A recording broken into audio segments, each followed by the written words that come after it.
We are gathered here today to discuss Joe Budden's recent conversation with Nicki Minaj in promotion for her fifth album, Pink Friday 2. So if you're down with that, please like the video, subscribe to the channel, turn on the notification bell, and kick y'all feet up because we have quite a bit to discuss. I'm going to leave my critique for the interview until the end of everything I have to say because, as always, I cover what I did not know about Nicki prior to the interview.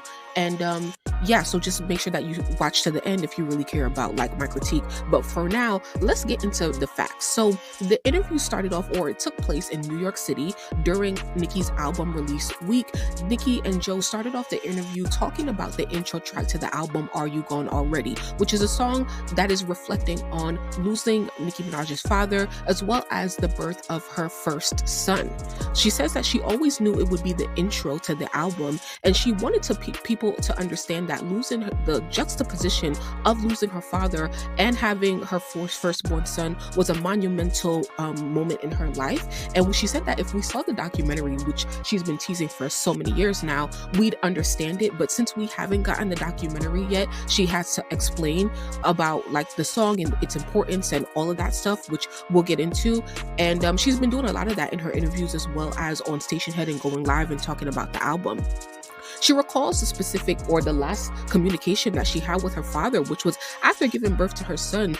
She was going to fly her father out on a Monday. It was a Friday, and they spoke on the phone. And that night, her mom called her with the bad news, the unfortunate news that he unfortunately passed away. And so she was really looking forward to her father coming into town, into LA, because they needed help. Kenny and Zoo needed help, of course, as all women and couples do after giving birth. They weren't really eating right, and they weren't really sleeping at all. And so she takes a lot of precautions when it comes to protecting her child. She never had the phone near the baby, and she never FaceTime with the baby, but she recalls a specific moment, 2 moments where she let her father meet the baby or see the baby on FaceTime. And I'm sure that she's glad she did that since they never got to meet in person. This story is important to me specifically because I still have yet to really fully connect with the song Are You Gone Already on the album, because it's just really deep, really introspective. I'm not for slow songs at all, for real, but I understand the gravity and the importance of the song, but I really needed this backstory to connect with the song. But I want to know what you guys have to say about that. They also discussed Roman, okay? So Nicki says that she's not really comfortable in that pocket and doing the animated voices, but she understands that her fans love it, and she purposely did not put her Roman track. At the time of the interview being recorded, she said she was still working on the track, but she purposely held it back from the main album because people like to focus on what they perceive to be controversial, and she just wants people to be focused on good music. And I think that was the right decision to make. So she's like, I'm not feeling animated voices. It feels like it's not her strong suit. Nicki also goes on to say that she felt so much pressure making Queen, so she doesn't really like that album.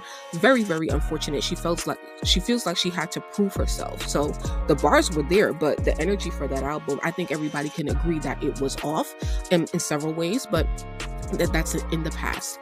But I have a question real quick.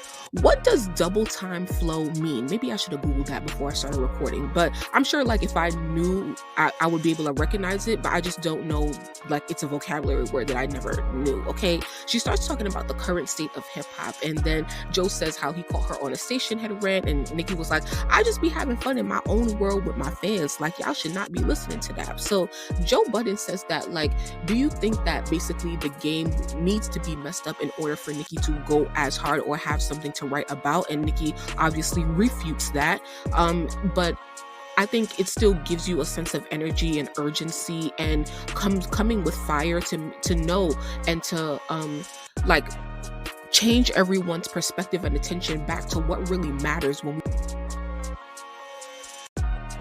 So Nicki also addressed criticism of her when Joe Budden brought up that she broke Spotify's record for the highest first-day streams for a female rapper on Spotify in 24 hours, like we've talked about on this channel.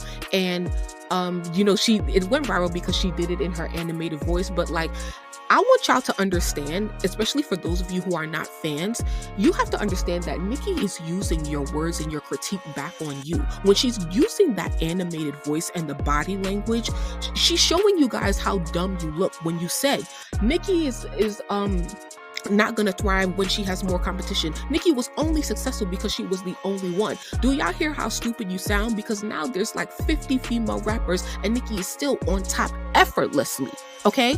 So yeah, let's really move on. She says, I don't need nobody to set the pace. I set the tone. That's why I dropped my album first. She also acknowledges that rap is 40% down in sales or in consumption.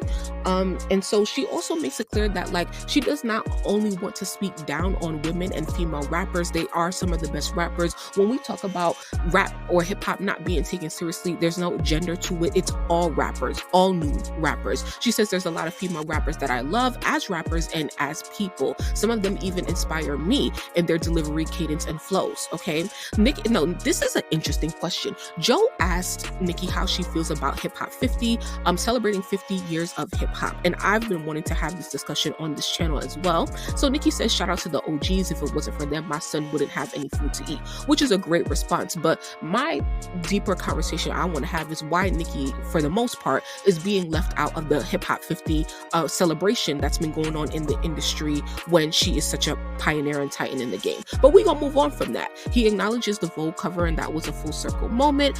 She also asked Nicki, how does she manage to get different demographics nowadays, with kids, adults, and seniors? And Nicki says, I've been trying to master this since the beginning of her career, but not knowingly. It wasn't a conscious decision. She says, I didn't know super bass was gonna be big. In this era, in these interviews that I've been watching Nicki on, I think it overall feels like, and those of you who know me, I say this a lot.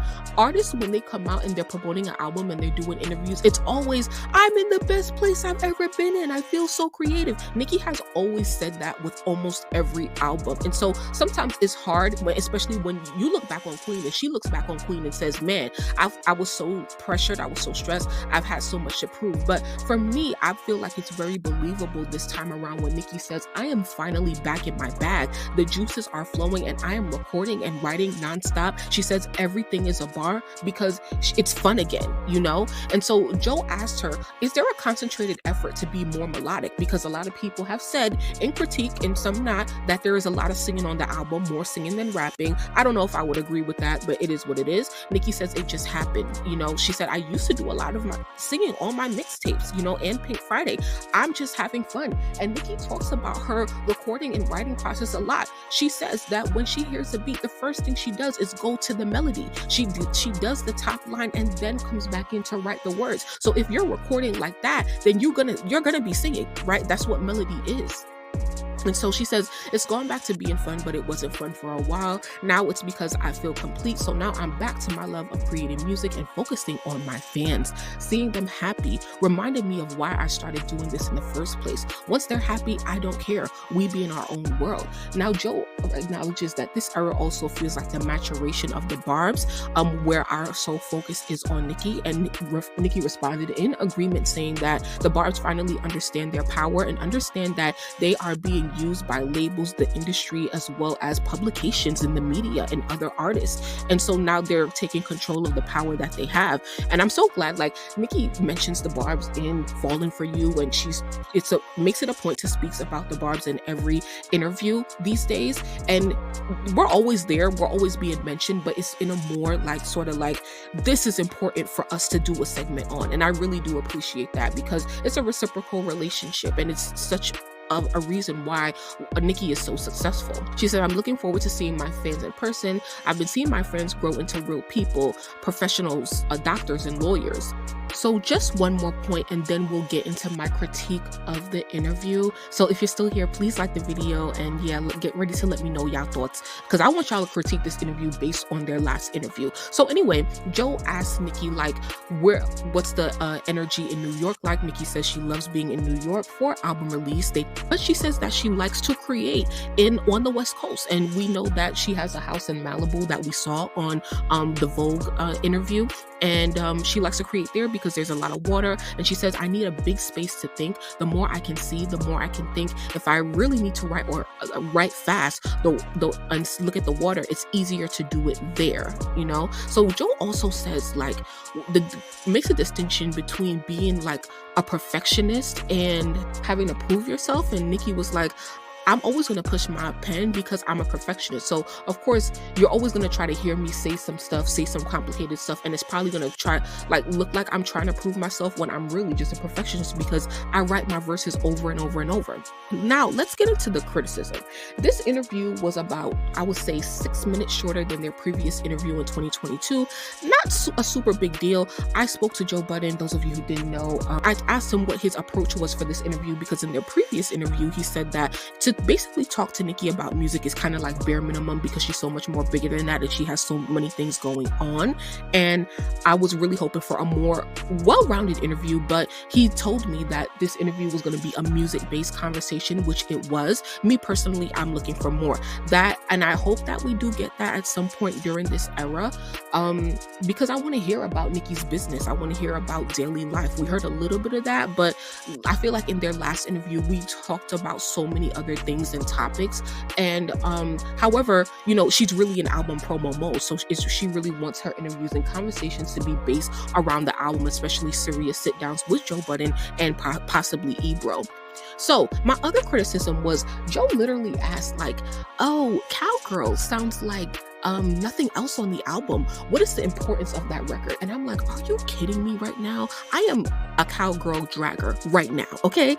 But like, Nicki literally responded and said, it's a sexual song. Like, what did you expect? I feel like we could have spent more time talking about more meaningful songs like Falling For You, Let Me Calm Down, especially. They spoke about that a little bit, but My Life would be a great record to talk about for an interview for people who are not fans of Nicki to understand, like, her being judged. Are we really sitting here talking about Cowgirl? Like, did your girlfriend tell you to ask that? Anyway, they talked about Barbie Dangerous. I love that. I wanted to point out something positive. And so I think, okay, this is what I think. Two more things. I think that it would be dope if we got a Nicki and Drake interview, maybe where like they're both being interviewed by someone else or having a conversation, because that would be crazy. Two of the biggest rappers in the game ever. And I think it would be so valuable to interview Juice, which is Nicki's engineer, because there was something in the interview where it says like, they were talking about like Nicki proving herself and like writing her verses over and over. Like, think about hearing from the person in the room with Nicki when she is writing and recording from that perspective. There's a segment on Genius that I don't know if they do it often because I don't watch it, but they break down like hits from the producers to the engineers and how they made the sound and how they made the beat. And I would love for Nicki and Tate to do it, and ATL Jacob, but especially Juice, her engineer, because that is the best job on earth, to be in the studio with Nicki, hearing what she's saying and hearing all of the thousands of songs that we will never hear in our lives. Okay, so that's my take on the Joe Budden and Nicki Minaj interview. Hope you guys enjoyed it. If you agree or disagree with anything, please do let me know in the comments. Please like this video and